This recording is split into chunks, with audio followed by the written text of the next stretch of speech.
Maoist కంచుకోటలో ballot ready. ఢీ అంటే ఢీ నేనున్న ballot versus bullet. Bastar మే సవాల్ అంటున్న ప్రభుత్వం. స్వతంత్రం తర్వాత మొట్టమొదటిసారి ఆ గ్రామాలు పోలింగ్ బూత్లను చూస్తున్నాయి. వార్ వన్ సైడ్ అంటున్న పోలీస్.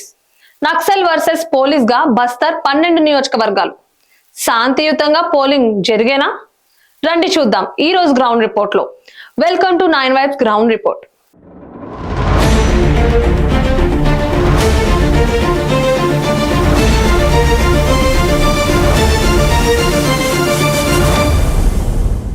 ఛత్తీస్గఢ్ లోని బస్తర్ ప్రాంతం మావోయిస్టుల కంచుకోట. భారీ ఎత్తున భద్రతా బలగాలు ఉంటేనే గాని రాజకీయ నాయకులు పర్యటించడానికి ఏ మాత్రం సాహసించని ప్రాంతం.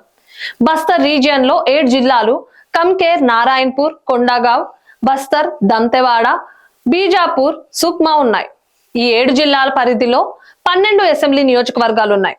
జగదల్పూర్ సిటీ, బస్తర్, చిత్రకూట్, దంతెవాడ, కొంట, బీజాపూర్, కొండగావ్, కమ్కేర్, భానుప్రతాప్పూర్, అంతగఢ్, కష్కేల్ నియోజకవర్గాలు బస్తర్ పరిధిలోనివే. భద్రతా పరంగా ఈ 12 నియోజకవర్గాలు అత్యంత సున్నితమైనవి. దట్టమైన అడవులు, కొండలతో నిండిన ఈ ప్రాంతంలో గిరిజనుల జనాభానే 70% వరకు ఉంటుంది. బస్తర్ లో మావోయిస్టుల ఆధిపత్యం కనిపిస్తోంది. అనేక మంది రాజకీయ నాయకులను మావోయిస్టులు హత్య చేశారు. అందుకే ఈ ప్రాంతంలో నేతల పర్యటనలే కాదు, ఎన్నికల నిర్వహణ కూడా కత్తిమీద సామే. అందుకే 90 స్థానాలున్న ఛత్తీస్గఢ్ అసెంబ్లీకి 2 విడతల్లో పోలింగ్ నిర్వహించనున్నట్లు కేంద్ర ఎన్నికల సంఘం ప్రకటించింది. తొలి విడత మావోయిస్టు ప్రభావిత ప్రాంతాలైన 20 నియోజకవర్గాల్లో నవంబర్ 7న పోలింగ్ జరగనుంది. మిగిలిన 90 స్థానాలకు నవంబర్ 17న పోలింగ్ నిర్వహించనున్నారు. తొలి విడత ఎన్నికలు జరిగే 20 నియోజకవర్గాల్లో 12 నియోజకవర్గాలు బస్తర్ రీజియన్ లోనే ఉన్నాయి. 12 నియోజకవర్గాల నుంచి 128 మంది పోటీకి నిలిచారు. బస్తర్ రీజియన్ లో గత ఎన్నికలకు ఈసారి ఎన్నికలకు ఒక ప్రత్యేకత ఉంది. అదే నక్సల్స్ ప్రభావిత 120 గ్రామాల ప్రజలు స్వతంత్రం తర్వాత సొంత ఊర్లలోనే ఓటు వేసే అవకాశం దక్కింది. ఈ మేరకు 7 జిల్లాల్లో 126 కొత్త పోలింగ్ కేంద్రాలను ఎన్నికల సంఘం ఏర్పాటు చేస్తోంది. బస్తర్ రీజియన్ లోని చాలా గ్రామాల్లో పోలింగ్ నిర్వహణే కష్టంగా ఉండేది. మావోయిస్టుల భయంతో ఈ 120 గ్రామాల్లో ఇప్పటి వరకు పోలింగ్ బూత్లనే ఏర్పాటు చేయలేదు. ఏర్పాటు చేసిన భయంతో మరో చోటుకు బదిలీ చేసేవారు. సురక్షిత ప్రాంతంలో పోలింగ్ కేంద్రం ఏర్పాటు చేసేవారు.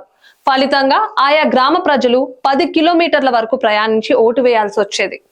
ఈసారి వారు సొంత ఊర్లలోనే అవకాశం కల్పిస్తున్నారు. తద్వారా 54,000 మందికి ప్రయాణం చేసి ఓటు వేసే బాధ తప్పింది. ప్రతిసారి మాదిరిగానే ఈసారి కూడా ఎన్నికలను బహిష్కరించినట్లు మావోయిస్టులు ప్రకటించారు.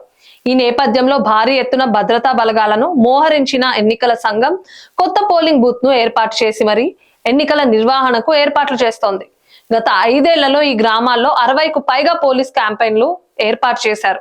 తద్వారా ఆ ప్రాంతంలో పోలీసుల ప్రాబల్యం పెరిగి మావోయిస్టుల ఆధిపత్యం బాగా తగ్గింది.